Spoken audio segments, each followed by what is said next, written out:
Thank you for auditing, the always positive new music review show hosted by a French professor who for the second time in 2 weeks will be talking about a Rochester area rap artist and a song that I missed from the last couple years. I'm going to be talking about 12 Stout Street, but you may be wondering, why? Well, when I recorded exactly 1 week ago my treatise on RXK Nephew's American to Terrorists, I didn't think it would do anything. I thought it would kind of die on the vine. It was like an old song and other people have already talked about it. And it ended up being my most successful video all year. Like 23,000 views, 13-minute average view time, which if you're if you're a YouTube video maker, that is outrageous. I mean, that's not a credit to me, that's a credit to you for watching. So, I really caught something here. Something really happened. And what I did was I read the comments and I noticed that just comment after comment. I must have got probably 50 comments saying, okay, Skye, do 12 Stout Street next. And this sort of makes sense, because American Terrorist is an interesting song, it's very long and it's very funny. This is an interesting song, it's very short and it's very tragic. So it's kind of going from comedy to tragedy. But in a way, hey, y'all did me dirty. There's already a really good video by a nerdy white guy on YouTube about this song. Volksgeist did a 12-minute video. It's very good work, and it's what I'm going to do is going to be very different. I will say I learned from that video that apparently RX Papi's father was killed in front of 12 Stout Street. I agree with him that it is one of the best rap songs ever made. I also really like the way he emphasized the dichotomy between house and home, and what do you do when those things are different. But the thing is, what I really learned is why this song is so big. And I didn't know. I'm a 46-year-old dude, right? I mean, I'm kind of hip because I had this YouTube channel, but I don't TikTok, really. I don't really meme, you know what I mean? I'm still doing the Drake meme. That's kind of where I am. And it turns out that this song is like a huge memed thing. And according to Volksgeist, it was this whole moment where people would just express they were depressed by playing this song. And I have a problem with that. Instrumentally, I understand. Instrumentally, I think you can take this song and apply it to anything. But lyrically, I think that's a disservice to the song. I think it undercuts what makes the song so great. The other videos that are out there about this song, that I've seen at least, are mostly reactions. And mostly people just going, oh, that's sad. Oh, that's sad. Oh, that's sad. Oh, that's sad. Das ist sad. Oh, c'est triste. In all languages, that's the main thing to say. But I want to take it a little bit further, and not where Volksgeist took it. He said that it's so powerful because we can relate to it. That the feelings of alienation and anger at your parents is something that we can all relate to, and that's why the song is so strong. I actually disagree with that. I don't think this song is so much about feeling the same feelings that RX Papi feels.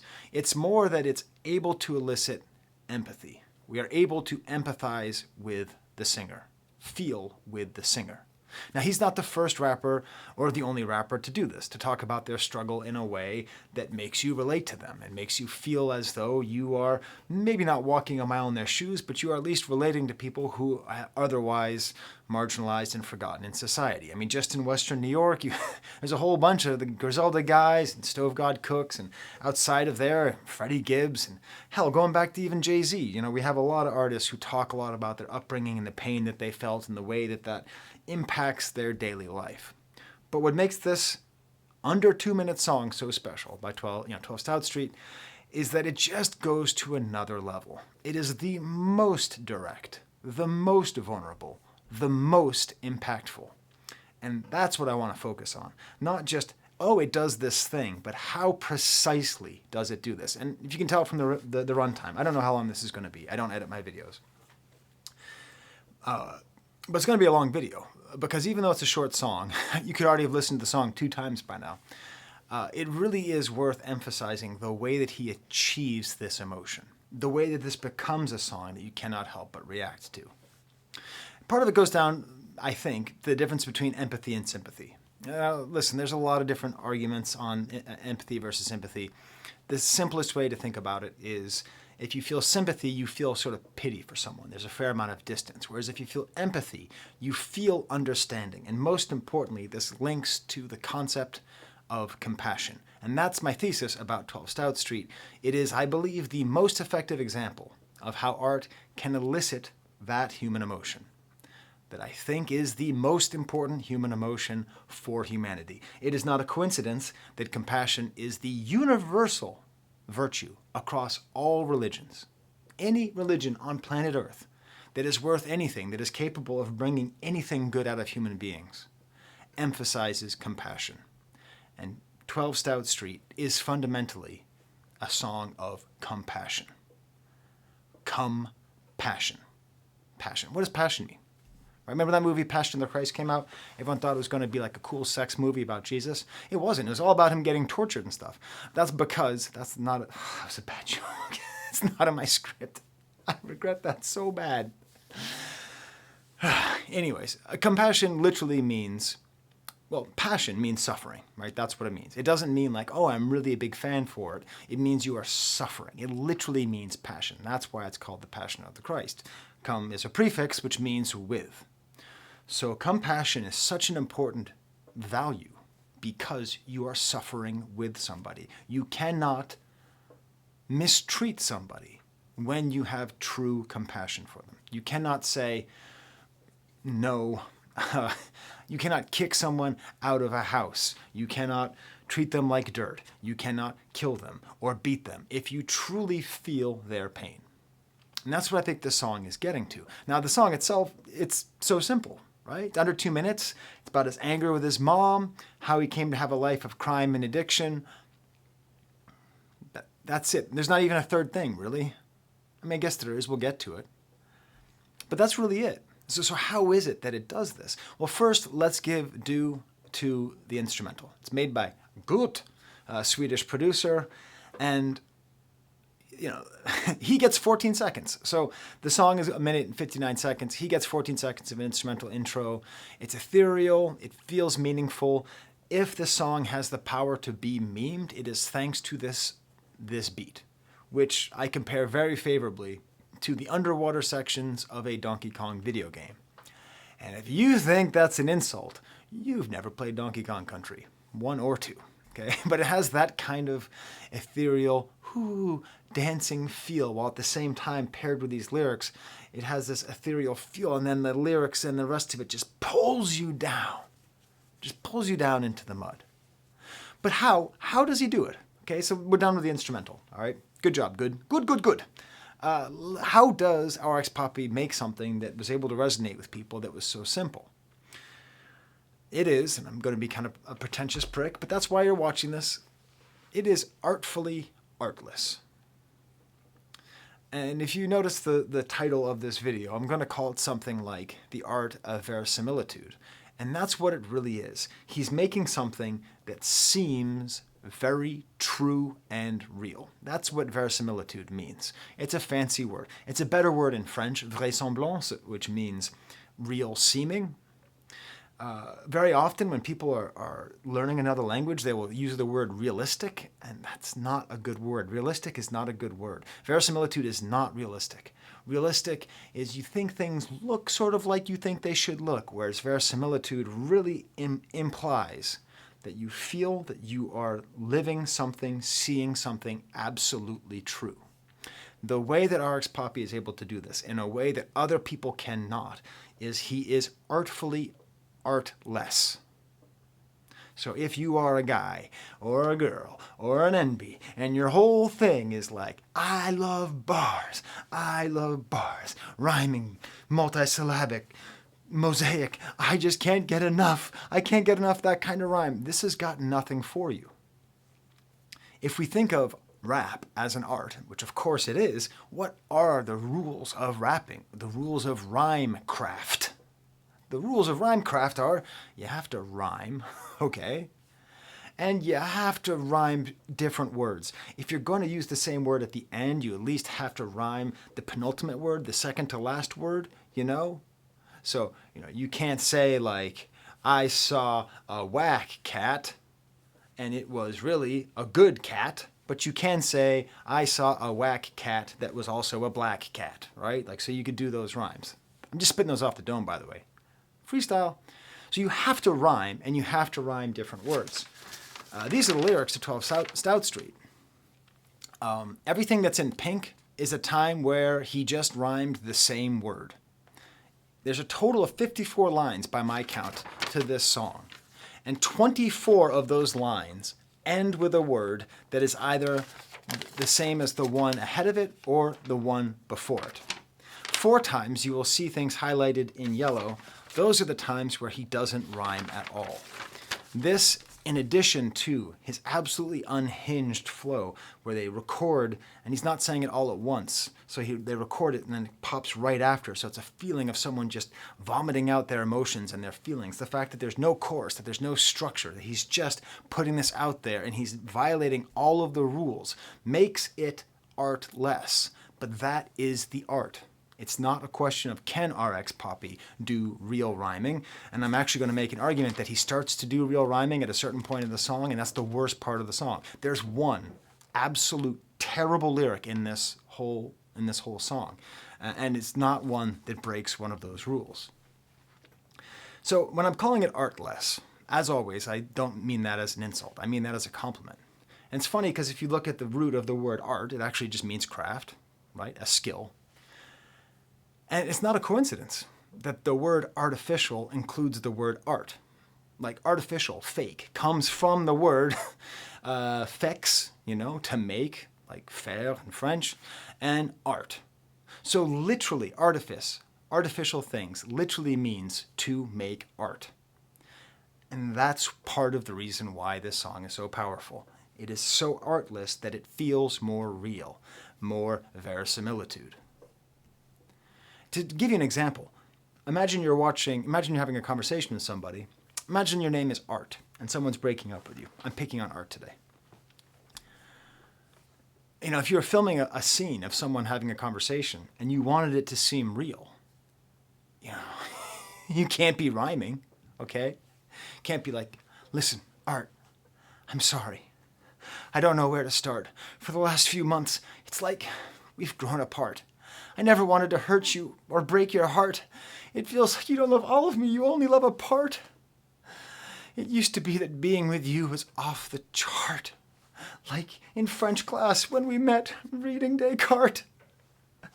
Or when we'd stay up late at night playing Mario Kart. Or the time we made love after watching Paul Blart. But last night, I ate Chipotle and I got a fart. Okay? That doesn't sound real. That sounds performance. That sounds like something is written. If you have a scene that seems real with pauses and breaks and someone who doesn't know how to say what they want to say, someone who stumbles over their words, somebody who's barely keeping it together, that's where you get the kind of acting that you can believe. Before I give this song its flowers and flowers and flowers and flowers, the old school head in me, the old school head that I am, I have to cover up this flub with my sponsorship of Slush Papi. Slush Papi, the only place where I took too many cups once and I still use their cups. The old head in me has to tell you that this has been done before. And I think the best example, I think the real genesis of this style of rap, and dear God, correct me if I'm wrong, okay? There's a lot of rap heads who know a lot more than I do. Okay, I legitimately have a doctorate in 17th century French literature. I legitimately do not have a doctorate in rap music. Okay, so just feel free to correct me here.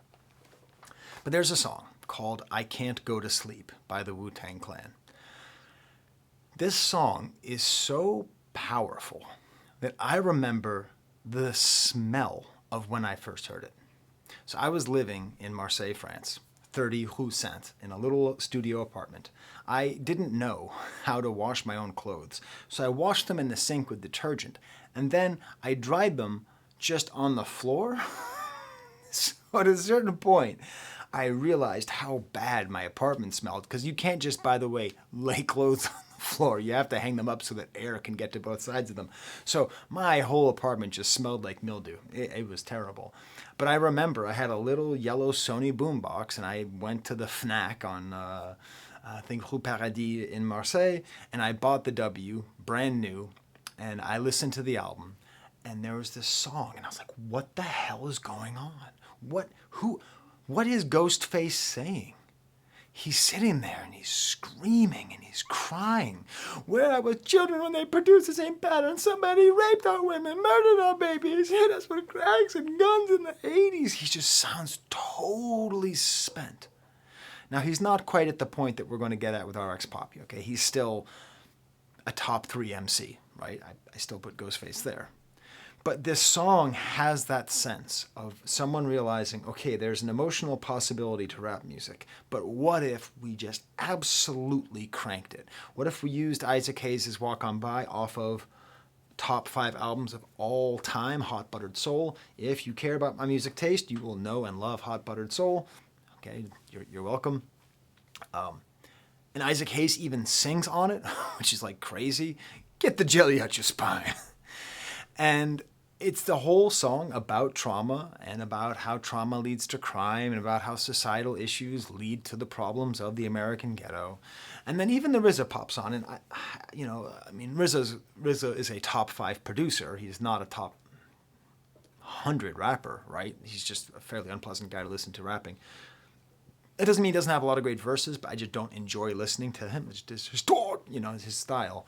But still, if you put aside the conspiracy theory, just like the way he says this line, walking through Park Hill drunk as a fuck, like the line is so brutal. It's so far away from his other styles where he's like he just works over his words, that's what it feels like. It feels like RZA over-chews, over-digests his lyrics. But this line just has that immediacy. Walking through Park Hill drunk as a fuck. Like, it really has that punch to it.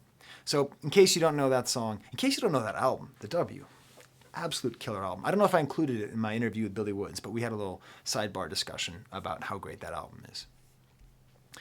60 minutes in, you could have listened to the song 8 times by now, and I'm now going to give you some more theoretical background to the value of art, to the value of empathy and compassion in music, because that's the value of this song.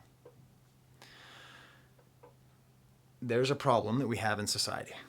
You, statistically, between 18 and 35 years old, you statistically male, don't read enough. You just don't. And I can tell you, as a professor, y'all don't like to read.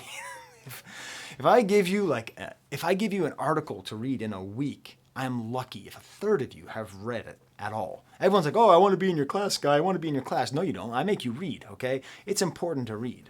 But one of the things that's happened with the decline in reading, and I'm not just an old man yelling at clouds, there is an important thing that happened with the lack of reading. Reading, especially reading fiction, increases empathy. There's a lot of research on that. This is sort of like received wisdom. I looked it up. There's a good article in Discover magazine where they talk about it. They say in that magazine, in that article, a growing body of research has found that people who read fiction tend to better understand and share in the feelings of others, even those who are different from themselves. And that just makes sense. If you read a story about somebody and you read about their life and you know what's going on in their head and you are able to really live in their life, when you get to a point of where they make a decision or they do something, you feel as though you are living with that person. You feel a great, great connection and empathy with them, a way that you don't feel with movies. You just cannot, not even the best movie. Because in order to have that in a movie, you have to have so much voiceover that the movie is impossible to watch. You can't really empathize with a movie character. Not truly. You can't really empathize with a video game character. It's interesting because you do the actions, but maybe. That's a whole nother argument. But it's this fascinating thing. It's been studied. There's actually a different study in 2014 that, ironically, this is from the Journal of Applied Psychology. I found that in the Discover article as well. So I just saw the H-Bomber Guy video about plagiarism, and now I'm all paranoid, even though I don't quote anybody ever. Dino Giovanni and Dora Capozza did an article where they discovered in 2014, it turns out, ironically, reading Harry Potter made people, especially teens, more empathetic towards immigrants, refugees, and gay and lesbian people. That's probably why it's so hurtful that she became an anti-trans bigot, because her work has done so much good as being things that people read and you can empathize with them and feel for them. The story, as an example, of Draco Malfoy is no fucking joke. The fact that we can read about Draco Malfoy, what he's thinking, how he's feeling, his relationship to his parents, how he interacts, It's very important. It's very important and good stuff. And that's what reading can do. And now that fiction is going out, because we'd much rather watch videos, myself included. You think I read a lot of fiction? I don't. I mean, I probably read more than you do, but, I don't read a ton of fiction anymore, right? Like an example from one of my favorite examples is Balzac's Le Père Goriot, a book so good I have it twice up on the shelf. There he is right there. It's this whole story about these struggling working class people in 19th century Paris. And it has this way of looking into their mentality and space and thinking, and you find yourself feeling for old men and young women and young men, and you just have these feelings. And even though I'll never live in 19th century France any more than I'll ever live on 12 Stout Street, I have that feeling.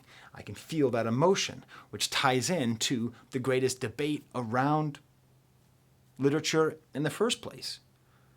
If you actually look up the history of how fiction is perceived, going back to Plato, it's been attacked as being purely a way of just stirring up emotion. That's all it is. That the way to really tackle problems is to come from a calm, rational point. And the way to avoid that is to do fiction or some kind of drama that stirs up your emotions. So all of that comes back to 12 Stout Street in the following way. It's not fiction, right? It's not fiction, but it's a story. It's an autobiography. And because we feel the realness of it, because of these details that I'll get into, because of the way he presents it, I think it does, in 2 minutes, what a 400-page book would have done. Imagine there was a 400-page book called 12 Stout Street, written by whatever RX Papi's real name is. Okay? Would you read it? What if I told you it's insightful? It's all about the cycles of poverty and crime and dysfunction and the criminal justice system and the drug trade and the inequality of race in America and somebody who feels forgotten. Would you read it? Would you read that book? Would you have that feeling when you get towards the end of a book where you're finished, like a horse that smells the barn and you just can't wait to finish it? No, you wouldn't. Fortunately, you truly don't have to. This music, this song, gives the power to somebody to express this story. And if we feel for it, I would argue it's not... I'm mad at my mom. My mom died 6 years ago. I'm still mad at her for not standing up for me and not being a better mom. I told her when she was alive. I actually made an entire album and gave it to her. But still, I can relate to a lot of the things here. But what really makes it important to me is that this is somebody who's led a very different life than me, and they're letting me in a way that other people don't. So, let's get to the song, shall we? 11 Stout Streets in, let's get to the song. Before I go there, if you like this video, smash the like bucket, subscribe. If you do AVAA, that means awesome video as always. That means that you appreciate this video, and I will always heart a comment that says that. Hey, if you want to give me more advice, let's do it. So let's get to it. How am I gonna review this thing? Line by line.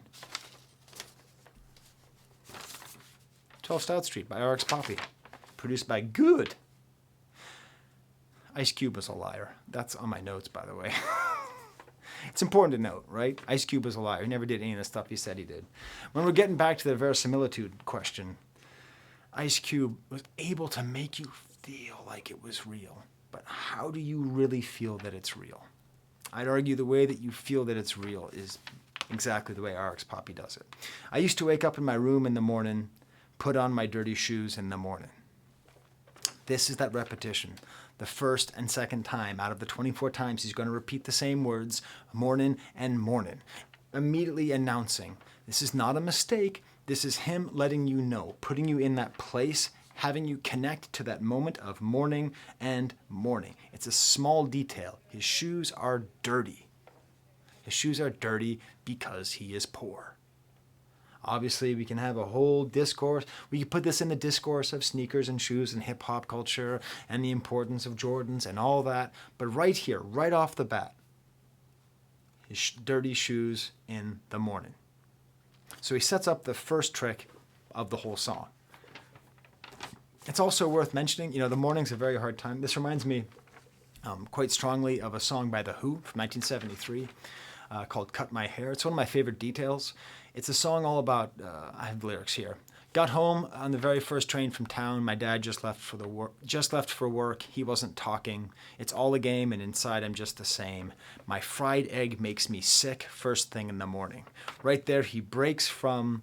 Well, he doesn't quite break from the rhyme, but it's not as clear. Like the whole song has this breakdown, has this kind of huge punch, and that huge punch right there is the fried egg. The little detail. Like, do you ever remember being a kid and just being made sick by the food that your parents are making, even if it was good? Just this sense, I feel the darkness. I feel the sadness. Heard mama crying last night. Think the light's finna go out. So right here we have night and out. Do those rhyme? No. This is an intentional trick that he's doing again. Right off the bat, he breaks those two rules of rap that I set forth. He is not rhyming, and he is repeating the same words when they do rhyme. Mama crying. We're not supposed to really have empathy for her a little bit, but it's really for him. So this feeling of fear that he has, of the lights are going to go out, he's going to lose power. Only thing on my mind is hitting a lick, her in prison for doing some shit. Say I'ma go to prison for doing some shit. Again, repeating the lines. Shit to shit. There's like 8 things that rhyme with the word shit. Same word, shit, shit, shit. This is fascinating because it goes line to line. And on the first line of this little couplet, he says her N-word, meaning boyfriend, in prison. And then she says, say, I'm going to go to prison. So this is, not to get too fancy, but kind of transference, right? Where the feelings of one person or the fears that you have for one person are transported onto another. Okay, this might happen if you have a professor who you really like and they remind you of their dad. You might transfer a lot of your feelings, good and bad, onto that professor. So she has a man who is in prison and she is transferring her fear, perhaps anger, onto him. That's what's happening in this little story right here. This is 7 lines in, and all of a sudden we're having him pay the price for what, not even a stepfather, but maybe just some man in his mother's life. Only thing on my mind is booming a bitch, 12 Stout Street, I hated that house. This is where I go back to what Skye said, and what's really clear is that the difference between a house and a home is capital. Okay? It's very easy to have a house. All you have to do is buy a house. Okay? I know. I mean, it's not easy because of the screwed up system makes it difficult. It's hard financially to buy a house. If I give you $1 million, you can buy a house. If I give you $1 million, I cannot buy you a home. Okay? You have to make a home. Money doesn't make a home. Poverty doesn't make a home. Nothing makes a home other than love and connection and togetherness.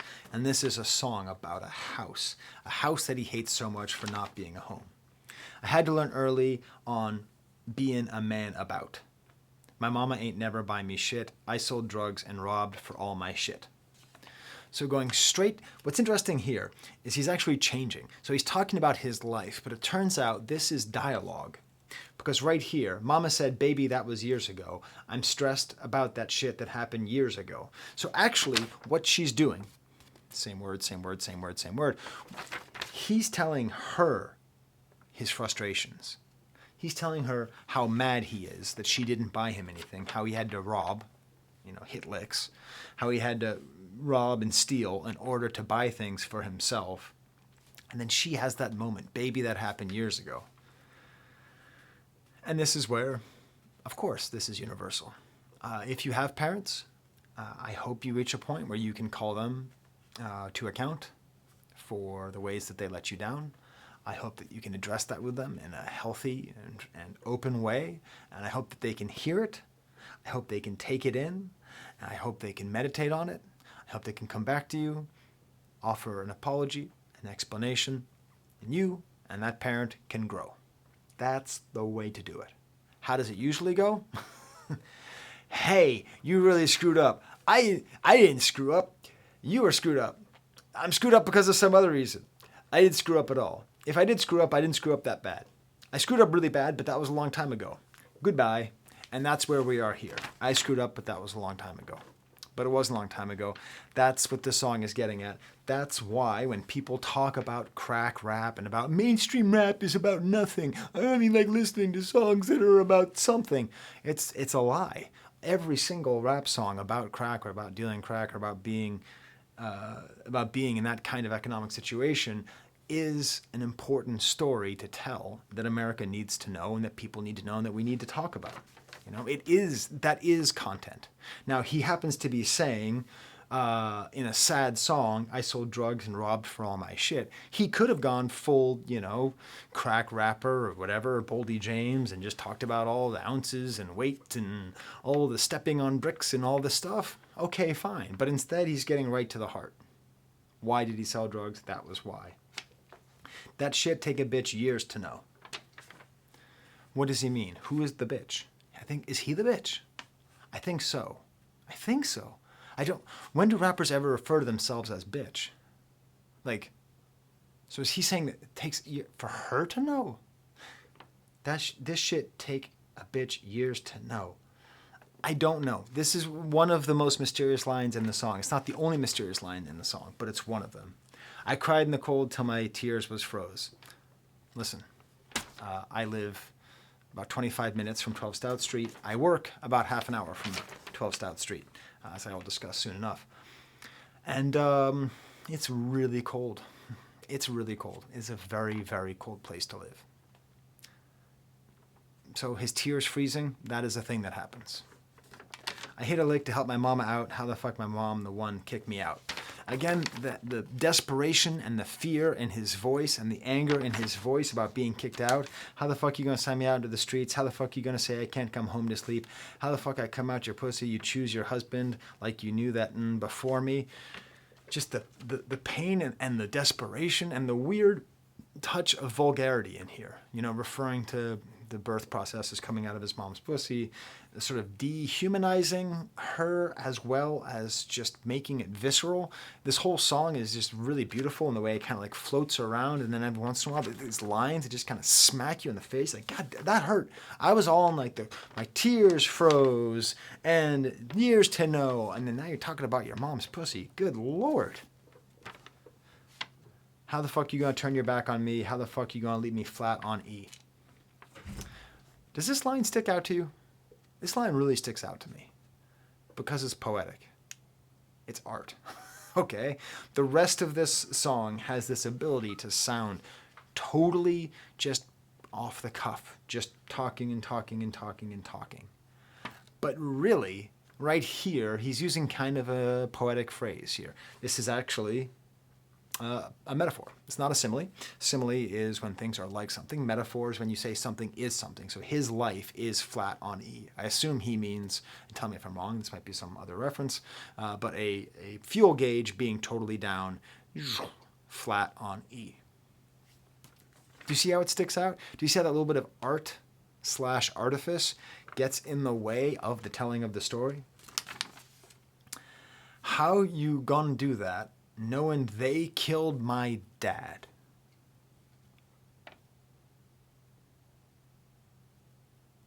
To quote Emperor Palpatine in Robot Chicken, who's they? They killed my dad. Who? Him?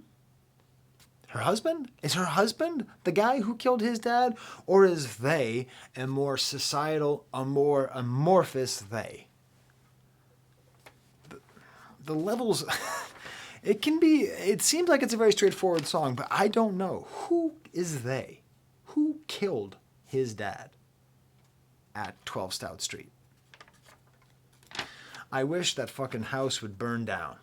Again, it's not a home. I couldn't tell you this then, but shit, I'll tell you now. This right here, remember what I just wished for you, for your relationship with your parents? It's your homework over Christmas break if you're in college. Have an honest discussion with your parents about the failures that they had growing up and the kinds of trauma you did or that you might have experienced as a youth. Tell me in the comments how it went. But this is recovery. This is a stage of recovery. It's what he's actually doing. Like he's saying, I couldn't tell you then, but I can tell you now. He's reaching a point in his life where he's able to talk about it. He's able to say, hey, I really am hurting. You really hurt me.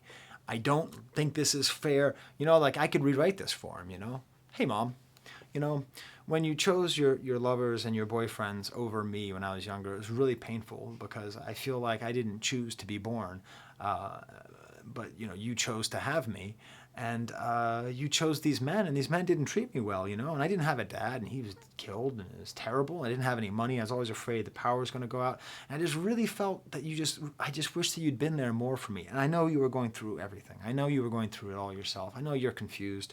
I know your relationship with your parents wasn't great. It's terrible. The whole thing's terrible. But I need you to know I really hurt. I was a really hurt, scared little kid, and I needed more from you than you gave me.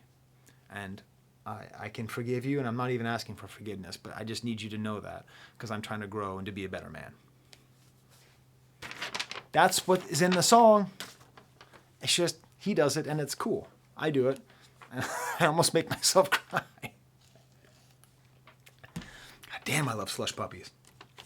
What this actually reminds me of, and I don't think this is too shocking, but when we think of the great canon of rap music about moms, we have to go to Eminem. Talk about somebody who raps with art, right? Eminem is an interesting case because he is so full of art that he is impossible to take seriously sometimes because he's doing so many interesting things with his rhymes. But the song Cleaning Out My Closet from 2002, a couple years after the W, but still, a whole song where he's talking to his mom.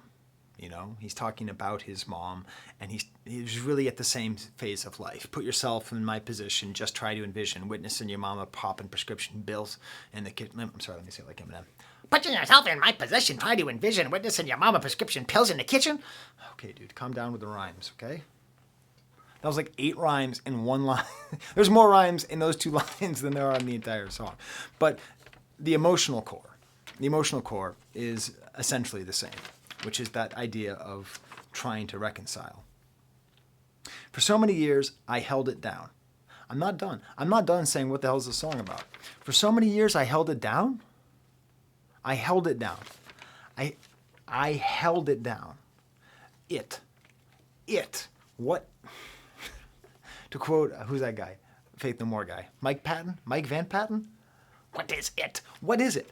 Like, what is it? I held it down. Is he saying I held it down like I held down, I made money, I did what I had to do to make it in the streets? Or is this in relationship to this? I couldn't tell you then, but shit, I'll tell you now. I held it down. It is one lyric that means 2 things at the same time. He is talking about the Stoic desire. Stoicism is a kind of ancient Roman philosophy that still exists to this day, where you take any tragedy and you try to imagine it as something that you don't need to be worried about, and you soldier through it without showing much emotion. It's a very fascinating life philosophy. It's not all bad. Or is he saying that he repressed it and he shoved it down and now it's coming up? It's intentionally a pivot word. I never in my life wanted to sell drugs. Look, do you remember what yellow means? Yellow means it doesn't rhyme. Drugs and down don't rhyme.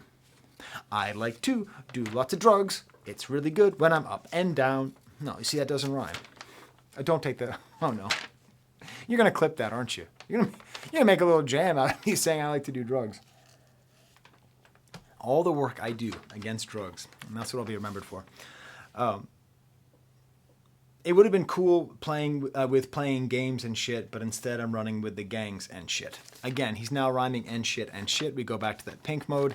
And this is where I think he's doing the hardest work for empathy. I think he's maybe understanding his audience. I think knowing that he's making this music with Good, who's a producer from Sweden, and there's a huge gamery white population of people who love Swedish rap music, including myself.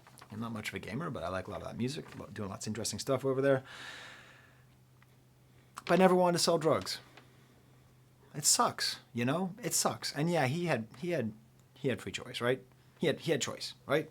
There's 50 people that whatever. Let's imagine his high school. There's probably 10 people who sold drugs and 2,000 people who didn't, right? So it's not like he had to sell drugs, but still, the conditions that led to him selling drugs were not of those of his creating, right? They are a result. As I always say, all crack raps are about the failure of the American system, okay? The failure of the American government, the failure of the war on drugs. That's what crack rap is about. And this is the personal case. He just wanted to play games. He just wanted to play video games. But instead, he has to sell crack. Or he thinks he has to. Robberies done turned into shootings. See, I call it artless, but that's why I say it's artfully artless, because the way this is worded is quite fascinating. If you have a good teacher, they'll tell you not to write in the passive voice. Try to avoid it whenever possible. Robberies done turned into shootings. Papi, how did that happen? Did it just magically happen? See, he takes agency away from himself, and it becomes a thing of where the entity that is robberies just sort of magically morphed into shootings. Now, that is how it goes for many people. I assume most people who have shot somebody in a crime have robbed them without a gun beforehand, but it's still fascinating. And once again, it's something without rhyme. So these are the 4 words. This is where we go. We go from mama crying and the power's going to be out to selling drugs and shooting. Those are the 4 words that do not rhyme and that pop out. And we see like there's a line between them, right? There's a line between all of these things. Mama's crying, too poor to afford power. I have to sell drugs, and that leads me to do shootings. They're little breadcrumbs. They're hidden for you. These little lines. That's the whole song in 4 lyrics. Your son, again, he's addressing this to his mom. Your son done did again.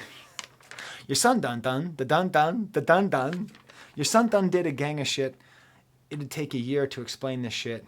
We don't stay safe, we stay dangerous. They took my brother, that fucked me up. Perk after perk, they fucking me up. Change of topic, but let's go back to this. We don't stay safe, we stay dangerous. There's the correct division between house and home. There's also what a parent says to a child. Stay safe, stay safe, stay safe, right? The worst I ever pranked my mom. I was such a dick. It was the first time taking the subway in Boston. I was going into my brother's place in Boston, and she was nervous because I was taking the subway. And so I called her from my brother's house, and this is before call identification. It's like, Ma, I don't know where I am. I think it's Mattapan. I don't know. I'm really scared. And then I was like, I'm just fooling. It's terrible. It's a terrible thing I did. Don't do that. If you're mad at your mom, don't show her by doing that to her. But that's we don't stay safe, we stay dangerous. So it's the opposite. And what he's fundamentally saying is he's blaming his mother for staying dangerous. They took my brother and that fucked me up. We now have a multisyllabic rhyme. Dangerous fucked me up. It's not perfect. It's a little slanted, but still. Perk after perk, they're fucking me up. We now get into the point here. This is a much more trod ground. So there's no shortage of rap artists who talk about generational trauma and the crack epidemic. And there's no shortage of rappers who talk about abusing drugs as a way to self-medicate to get over the trauma. But still, it's worth having it in this context because it's usually in the context of emo, right? It's usually in the context of like Juice WRLD, who is great, but it's usually in that context. 1,000 perks later, still do none. Shit's barely working, supposed to make me numb. So of course the great lie of drugs is that they're going to make you feel better. As Danny Brown tells us in his great interview with Sam Buck, they are Band-Aids over bullet wounds. He is realizing that now. More Band-Aids do not heal the bullet wounds. And he's just wanting to be numb, but he can't be. He's trying to take a painkiller. He's trying to take drugs. He's not saying like, I'm taking angel dust, He's saying I'm taking perks. I'm taking Percocets. I'm trying to get numb, but it doesn't work. Had flashbacks to when I was young. Flashbacks, That's another term that relates to trauma, especially post-traumatic stress disorder. That appears to be what he's saying. Bitches used to laugh and call me a bum. I don't think that's what he's having a flashback to. I don't think so. Maybe. But a lot of the song is this whole flashback thing, this memory. The whole song begins with waking up in the morning, him remembering being in his room and putting on dirty shoes. I was with Face, shot my first gun. Before Neo or Jet Li, I was the one. This is where the song falls apart, everybody. Again, when I reviewed American to Terrorist, I was a little bit I was very critical of the misogyny of it. I thought it really brought down the themes of the song. And this is where the entire art of this song kind of falls apart. Look, right? Look at how little to see for this whole next section. There's from line 41 to line 49, each rhyme is new and everything rhymes. And to me, it comes across as not being in the spirit of the song. Before Neo or Jet Li, I was the one. Like he's like bragging about how badass he was when this whole song is about his pain and how small and little and broke and sad and angry he was. Mom ain't see it, but the streets did. Said I wouldn't be shit. Streets made me shit. I guess that's rhyming, but that's not the end rhyme. Going through withdrawal got me sick. Okay, then we're going back. I'm stressing back to back. I'm about to flip. Don't look at me funny if you don't know shit about me. What I like about this, though, is the way that it's going. He's talking about stress. It actually reminds me of the first rap song to really address emotional health of inner city black kids. And that's The Message by Duke Booty. By Duke Booty and Melly Mel, not by Grandmaster Flash. You, at home, did as much writing on The Message as Grandmaster Flash did. Okay, good job. I mean, you don't get you don't get paid for it. Anyways, don't push me because I'm close to the edge. I'm trying not to lose my head. All the verses about stress, about pain. Of course, Melly Mel's verse is the best verse in rap history. A child is born in the state of mind, blind to the ways of mankind. But the rest of it beforehand is about this like stress and this feeling that he has in this world. And I do like this. I do like this section, even though it's the weakest section in the song, because it has still, even though it's rhyming, it's not doing what the rest of the thing does, of just like rhyming with the same word and having that same sense of franticness. The rhymes are very simple, right? Like, got me sick, bout to flip, don't know shit about me. And then at the end, we have this little masterpiece end bit, okay, where we finally have Audi rhyming with Audi. We're back to the basic non-rhyme scheme, rhyme scheme that he uses. Stood on the block with dreams of an Audi, had a nightmare sleeping in my Audi. An caught me lacking and pulled me out it, big-ass pistol to my mouthpiece. And it happened in front of 12 Stout Street. We are in a world of mystery. What is happening here? He's talking about dreams and nightmares. So he stood on the block with the dreams of an Audi, had a nightmare sleeping in my Audi. Now, first of all, why is he sleeping in the Audi? Is he sleeping in the Audi because, most likely, you go back to the first page over here, the second page over here. How the fuck are you going to say I can't come home to sleep? So maybe he took his drug money and bought an Audi. Or maybe why is he sleeping? But is he? Is he sleeping? Is he sleeping in the Audi? Is that where he is? Or is the nightmare about sleeping in the Audi? Because what happens? Caught me lacking and pulled me out it, big-ass pistol to my mouthpiece, and it happened on 12 Stout Street. So, is the nightmare, okay, so this is a framing question. What's actually happening in the last 6 lines of this song? I don't think there is an answer, okay? Maybe there is. Maybe RX Papi has already said this before. Oh, why does Volksguys call him RX Papi? Anyways, my kids call me Papi, so, like, I think that's how you're supposed to pronounce it. Maybe he calls it Pappy. Maybe he has a Rochester accent. That's how you'd say it with a Rochester accent. Get the slacks out of the backpack, Pappy. But where is this happening? Stood on the block with dreams of an Audi, had a nightmare, sleeping in my Audi. So I think what's happening is he's having a nightmare about sleeping in his Audi. And the big ass pistol to his mouthpiece, and it happened in front of 12 Stout Street.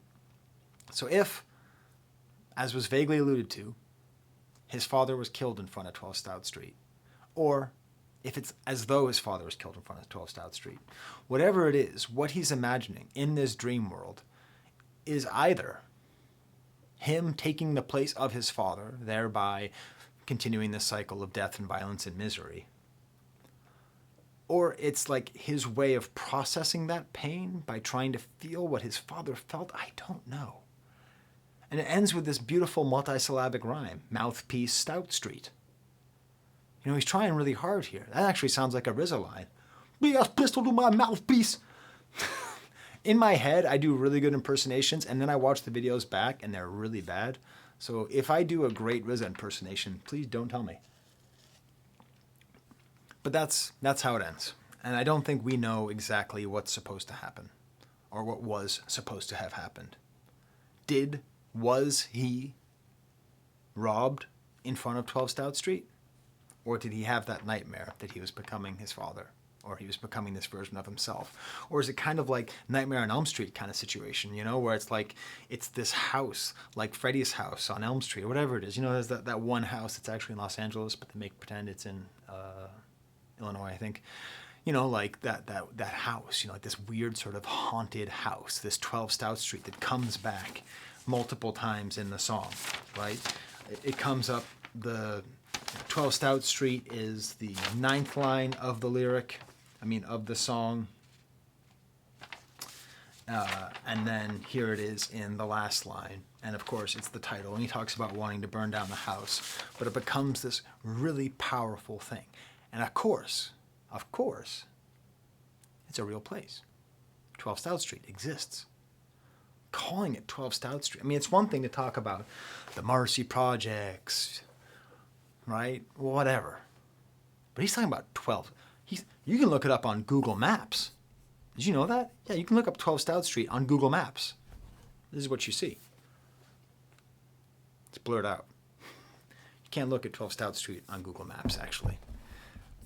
I guess they must have got tired of people looking at it. So then the question arose. Should I go? Should I or should I not go to 12 Stout Street for this video? I live nearby. Now, there's obvious reasons not to. If it's as dangerous as he's saying, as his friend RXK Nephew said, I make good licks, I don't want to put myself in a dangerous situation just for your edification. It's a complex question. And I was hesitating even bringing this up in the video. It's fascinating. I live in Monroe County. I work on one side and I live on the other. And right in the dead center is the city of Rochester, okay? So the town where I live, the median household income is like $150,000. Now, I don't make nearly that much, but that's the median income. I work out here in rural Rochester area where the median income is $50,000. Okay, so it's a pretty, but in both cases they are just ridiculously non-diverse areas. Basically just rich white folks, and then on this side, working class white folks, right? And then right in the middle we have the city of Rochester, and it's a fascinating question because anytime I talk about this stuff, people inevitably talk about how I'm just, working through white guilt and all that. I'm not really. It's just, this is the world that we live in. That this song exists and that I drive past an exit I could take to go to this house anytime, every single day that I go to work. It's right there in the middle of it. Now, it happens to be, and I mentioned this many times, Rochester is the most segregated city in the country, especially in terms of education. I'll include a link to a great article made by Rochester Institute of Technology that shows how the redlining in Rochester is like the worst redlining in the country. Okay, so this is a Rochester City school. Okay, so that's 47% of the kids in a Rochester City school are below the poverty line, and the town right next to you, it shares a border, Penfield, has 5% poverty. Okay, by the way, Penfield is also where Lou Graham of Foreigner is from, and China, the wrestler model. So I'm sitting here, I'm thinking about all this. I'm thinking, I can't do a video and not go there. So I look it up, like what do we know about 12 Stout Street? Is this going to be in the worst part of Rochester? Is this going to be, what's this going to be? I look it up. It's part of this neighborhood called Beechwood, actually named after beech nut candy. Remember beech nut candy? If you're super old, you remember beech nut candy. There used to be a beech nut factory right there. Rochester is a city filled with places where there used to be factories. It is a post-industrial hellscape, not always a hellscape. But hey, according to niche.com, Beechwood is the 18th best neighborhood in Rochester. Dense suburban feel. A lot of bars, restaurants, coffee shops, many families who live there. So from that metric, it seems quite nice. If you go to crimegrade.org, it gets a D- in terms of its dangerousness. Okay, this is the score for where 12 Stout Street is. D-, with a little mention there, fact, a crime occurs every 1 day, 12 hours on average. So that's not that dangerous, I guess. So I'm thinking, should I go, should I not go? And then if I don't go, or if I do go, should I even have this conversation? I mean, what does it mean that I'm sitting here in my comfortable office talking about this real human experience lived by somebody who has lived very close to me for years and years and years and years, and I don't know whether I should even go to the place that he's talking about? What does that say about our society? What does that say about the wealth gap? What does that say about all of this? And even going beyond that, what if I decide I do want to go? What if I decide I do want to go? Am I just being a poverty tourist? Oh, look at where the poor people live. They made a song about it, right? I mean, that's not cool. I used to live in Los Angeles. I never went to Compton. I never went to Slauson or Crenshaw to look at it and gawk at it. I've been to New York City how many times? I've never been to the 16 Ooh in Staten Island. Never been to the Marcy Projects. I've been to Bed-Stuy because my brother went to school near there. But you know what I mean? Like, I don't want to do that either. So, do I go? Do I not go? Of course I went. I'm lucky. I teach at 8 a.m. I'm done teaching at 9 a.m. I'm a chair of my department, so I have a ton of meetings and dumb crap to do. I also volunteer at the food pantry we have here on campus, which is a very cool thing that my school does. I have another meeting in about half an hour, and so that gave me enough time. And so here's my trip. Here's my trip to the most famous address in all of Rochester. So you see, I don't edit, so I'm not even going to do that. So, so there I am. I'm going along, going off the highway into the inner loop, which is this really poorly conceived area that they made and they're currently filling in. It's a pretty good depiction of kind of how Rochester feels right there. Very gray, very dark. Kind of skip ahead here, pull off to this fast track, which is this gas station where there's always some shady stuff going on. You don't want to be there at night. I don't know why that's the weirdest place. I kind of pull over here, going off onto Goodman Avenue.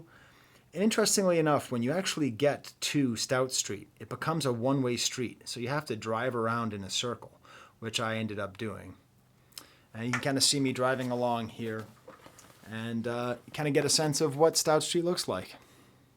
This is Garson Street, which is the street that Stout Street is off of. You see, it's not a super scary hellscape, but at the same time, I'm there during the day. But I think it helps give you a feeling. If I didn't get copyright struck, I would play the song for you right now, so you'd have that feeling of what it's like. That's it. That was 12 Stout Street right there. We just went past it. So, of course, that wasn't all that I did. So there's a picture of that. There's a picture of that. There I am holding my lyric sheet in front of 12 Stout Street. Now this is the thing.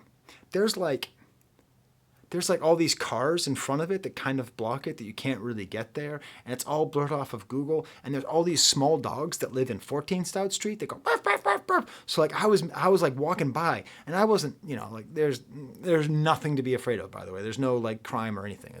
I'll explain in a second. It's just a totally fine neighborhood. Like crimestoppers.org was way exaggerating the danger of this area. It's very nice.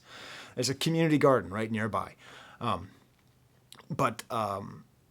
Yeah, so I didn't feel very comfortable being there because I didn't really want to bother these people.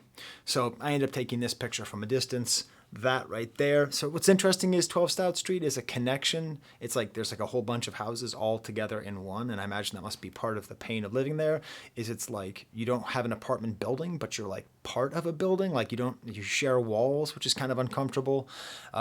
Very kind of tight and confined spaces. Now, if you ever do come to Rochester, New York, which I highly suggest you do, it's a beautiful place. You can go to the Record Archive, buy records, go to House of Guitars, the best guitar store, the best record store in the world, are both in Rochester area. The best children's museum in the world, you can go play vintage arcades at the Strong Museum of Play. And you can go to the actual 12 Stout Street. And when you are done seeing 12 Stout Street, you can go to Swan Market, which is like this totally awesome, because this used to be a German part of town, entirely German. It's a German market where you can buy sausages and they'll make them there for you, and they're like really, really inexpensive, and you can drink giant mugs of beer and eat sausages, and it's like you're in Munich. You can see they're closed, so I'm very upset because I was going to have some sausage for lunch, but I ended up not having sausage for lunch. And this very cool deli is literally a 3-minute walk from 12 Stout Street. Stout Street ends at Swan Market. So if you ever come to Rochester and you want to experience both the sort of highfalutin nature of really good food, while also connecting with an important piece of culture, that's how you can do it. So there you go. You can listen to the song. It takes 2 minutes. I wanted to give it the care and attention it deserves. Talk about verisimilitude, how it feels real, how he uses a lack of precision, a lack of art, in an artful way to communicate something that feels very real. And through that real feeling, you feel empathy and you feel with that person. You don't feel bad for them. You suffer with them. I just tickled my nose with the paper. All right, well, I have to go off to that stupid meeting. So until next time, there's the camera.